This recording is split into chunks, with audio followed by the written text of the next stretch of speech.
So you probably wonder how I get those great movie shots. Why? The camera. Yeah, with the camera? The thing about this camera is I could be shooting your picture right now. Oh, and I don't even know it. You don't even know it. No. But I got that. And so much more as we left the lower mainland in search of our northern adventure.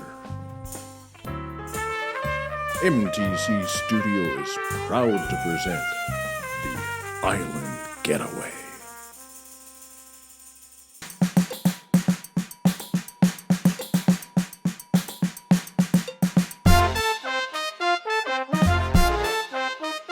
And we were taking our electric car on its first sojourn out of town. What could possibly go wrong? Maybe we'll run out of electricity. Possibly, but without that, we'd have never discovered the Devil's Bath Brewing Company in Port McNeill, where we spent a little bit of extra time because we hadn't charged the car for quite long enough in Campbell River, where everybody seems to own a boat or two. We did finally make it to Port Hardy in time to see the sunrise and to get the camera settings absolutely correct. But then it was time to go fishing.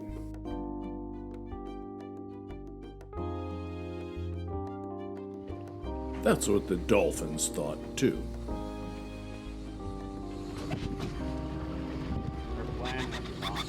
Doesn't matter, we're out to catch fish. Some art shots, and then it was time to get to Port McNeill.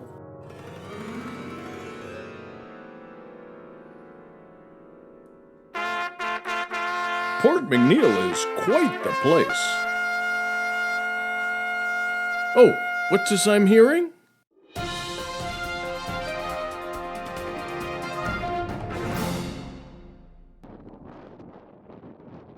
What could possibly bring you to Olympia? Mike and Sandy?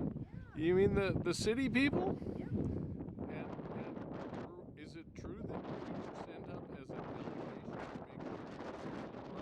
That's Mary Hardy reporting live for MTC News from Port McNeill. You can hear how quiet these new electric ferries are. Your tax dollars hard at work, attracting some very important guests onto the boat. 40 minutes later, and you arrive in Alert Bay. Alert Bay has had to redefine itself since the collapse of the fishery, logging, and mining industries in northern British Columbia.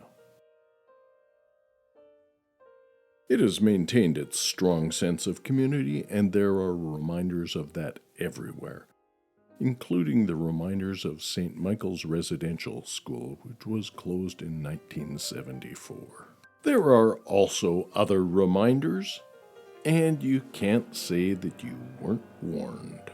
And you'd best be prepared, as the taxi service from back in the boom days has been discontinued, as has the bus service. There are several fine establishments to dine, and no community is complete without a bowling alley.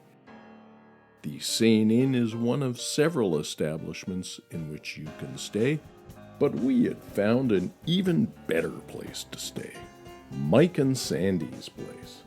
Mike and Sandy had made the move from Vancouver, bailed from the city, moved to the country, and painted their mailbox blue, as it were.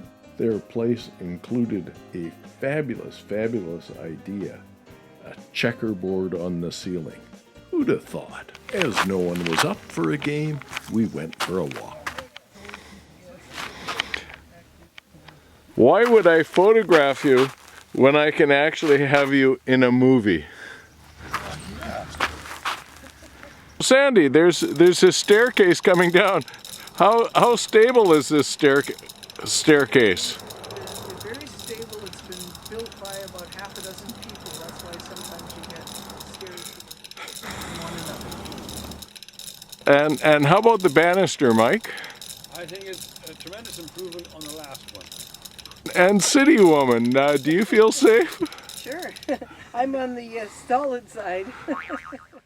Provided that you make it down the staircase, you come to the Namkis burial grounds.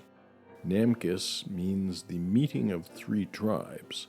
Their burial ground is a celebration of totem poles.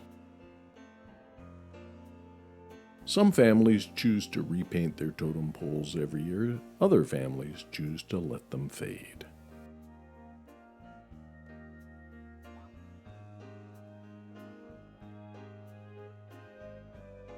Such a beautiful burial ground reminds us that there's always time to stop and smell the flowers.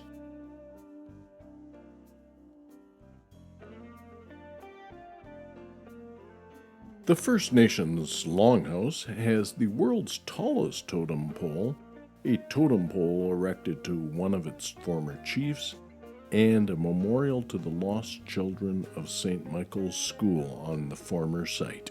In a small town, you never know who you'll run into. Let's listen in while one of the locals explains things to a tourist. Shall we move closer? Yeah, so Mike, back in the day, Alert Bay was quite the jumping joint, I hear.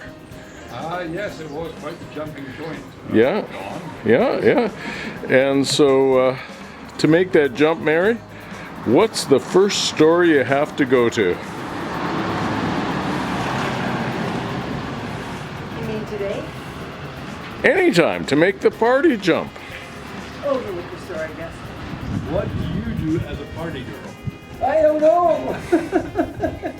I wasn't there. Well, that was so much fun. Let's now watch Mike back his vintage Cadillac up into his parking spot.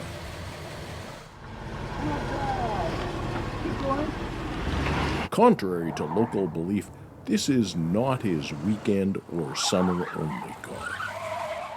He's taking full advantage of its 454 horsepower. See, Mike didn't drive when he was young.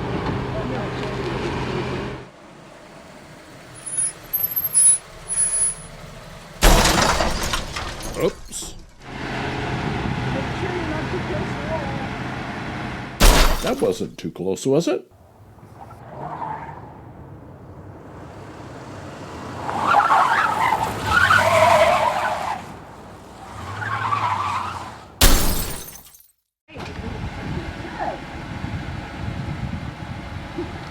So what kind of job did he do? Did he get an A on that? After that parking job, there might be some car repairs. Any word on when they'll be done? Well, I'm hoping it'll get done fairly soon. After that bit of excitement, we thought we'd take our own car to visit the First Nations Museum. The welcoming figure at the Unista Gallery was once in front of a cigar store before it was rescued by Michael O'Dane and donated back to the museum. The featured exhibition was the work of Doug Cranmer, whose work is a blending of traditional and modern Indigenous styles. The work of several other artists rounded out the exhibition.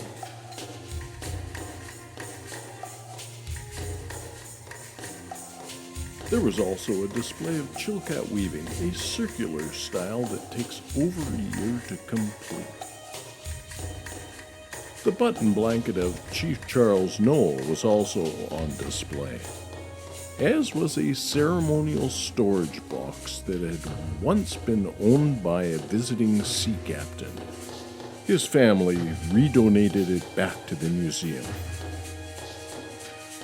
After the museum, a short walk down the road and you were at the Culture Shock Museum and Gift Gallery. And with this art on the walls, it was time for a good Canadian rant.